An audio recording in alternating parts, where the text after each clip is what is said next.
আসসালামু আলাইকুম, সবাই কেমন আছেন? জানি না আমার ভয়েস শোনা যাবে কিনা। এখানে ছেলেমেয়েরা অনেক খেলাধুলা করতেছে।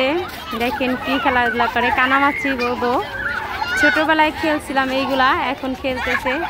দেখা মনে পড়লো ছোটবেলার কথা। দেখেন আর খেলতেছে বাচ্চারা, কি সুন্দর।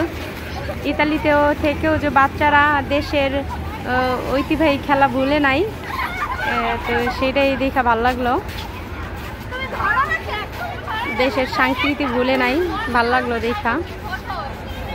তো এই যে দেখেন পার্কে বসে খেলা করতেছে বাচ্চারা। পার্কে বসে হলো কানামাছি বউ খেলতেছে মেয়েরা, সাথে আমার ছেলেও আছে।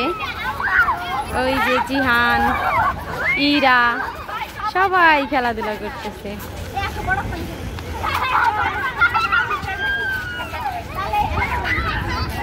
বাচ্চাগুলোর খেলা দেখে খুবই ভালো লাগতেছে, যে আমার দেশের সংস্কৃতি আমার বাঙালি মেয়েরা এখনো ভুলে নাই, এই জন্য ভালো লাগলো।